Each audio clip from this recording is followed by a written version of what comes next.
Donc moi je vais m'atteler à se poser la question un peu, qu'est-ce qu'un achat responsable déjà? Donc théoriquement déjà on est responsable de ses actes, donc qui plus est de ses achats, hein. Les achats, on peut les découper sur plusieurs angles. Sur un achat, on va parler du prix, du délai, de la qualité. Ça, on peut considérer que ce sont des impératifs économiques. Mais il y a d'autres impératifs qui rentrent en compte. Par exemple, les conditions de travail, le fait qu'on fait appel à un secteur protégé, dit l'ESS, etc., les ESAT, mais également l'éco-conception. Et nous, dans les achats responsables, ce qui va vraiment nous intéresser, ce sont ces trois critères-là qu'on peut définir comme des impératifs sociaux. Donc suite à cela, en fait, une fois qu'on sait à peu près de quoi on parle quand on parle des achats responsables, il va falloir se dire comment faire pour faire des achats responsables. Donc avant de passer directement à l'étape comment faire des achats responsables, il va falloir mettre en place une politique sociétale. Cette politique sociétale, c'est assez simple. Comment on va faire pour la formuler?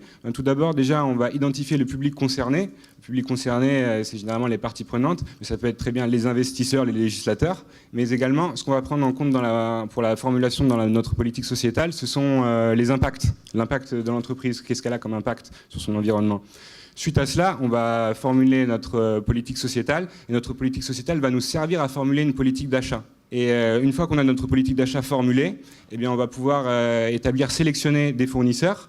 Ces fournisseurs, on va les sélectionner en fonction de notre politique sociétale, c'est-à-dire des objectifs affichés par l'entreprise. Ensuite, là où on va rentrer vraiment dans le vif du sujet, si vous voulez, et là où je vais partager mon expérience, c'est comment analyser qu'est-ce qu'un achat responsable en fait. Puisque l'entreprise va nous dire « je fais des achats responsables », mais c'est toujours bien de vérifier qu'est-ce qu'elle entend par achat responsable, puisque c'est assez discrétionnaire ce qu'elle entend par achat responsable. Du coup, quand on va s'attacher aux achats responsables, on va regarder par exemple l'exposition de la filière.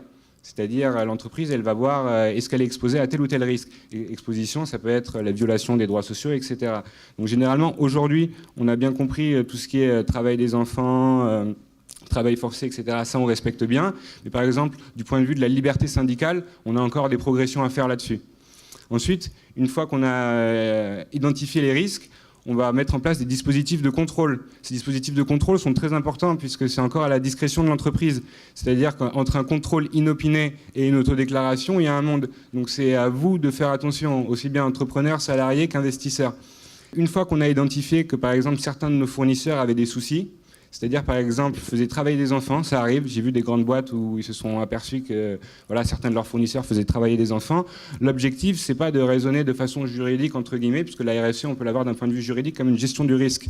L'objectif, c'est pas de se dire, je vais éliminer ces fournisseurs et on va en passer à d'autres. L'objectif, c'est vraiment de créer un dialogue. Et par exemple, ce qu'on peut faire quand il y a du travail des enfants, c'est de dire, OK, ils vont travailler 2 heures à l'usine, mais on va essayer aussi, la boîte va essayer de leur fournir des cours, 6 heures de cours, etc., financer une scolarité.